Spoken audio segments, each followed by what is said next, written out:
Mutual fund एक ऐसी investment होती है जहां बहुत सारे लोग मिलकर अपना पैसा एक पूल में डालते हैं। फिर ये पूल्ड पैसा एक प्रोफेशनल एक्सपर्ट के थ्रू, जिसे हम फंड मैनेजर कहते हैं, अलग अलग फाइनेंशियल इंस्ट्रूमेंट्स जैसे कि स्टॉक्स, बॉन्ड्स, गोल्ड वगैरह में इन्वेस्ट किया जाता है। बेसिकली आप अपनी जर्नी की रिस्पॉन्सिबिलिटी देते हो एक एक्सपर्ट ड्राइवर, इस केस में फंड मैनेजर, जो आपको आपकी इन्वेस्टमेंट जर्नी में आगे लेकर जाता है। अब मैं आपको बताता हूं कि आपके पैसे के साथ म्यूचुअल फंड पूल में जाने के बाद क्या होता है। आपका पैसा पूल में जाने के बाद आपको डायरेक्टली किसी कंपनी के शेयर्स नहीं मिलते हैं। आपके पैसे के बदले में आपको मिलती है म्यूचुअल फंड यूनिट्स। ये यूनिट्स किसी फंड में आपके ओनरशिप को इंडिकेट करती हैं।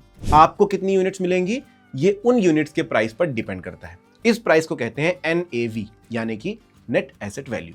NAV का मतलब होता है कि किसी एक म्यूचुअल फंड की एक यूनिट की करंट वैल्यू क्या है। आप NAV एक सिंपल से फॉर्मूला से कैलकुलेट कर सकते हो। NAV is equal to total value of asset minus total liabilities divide by number of units.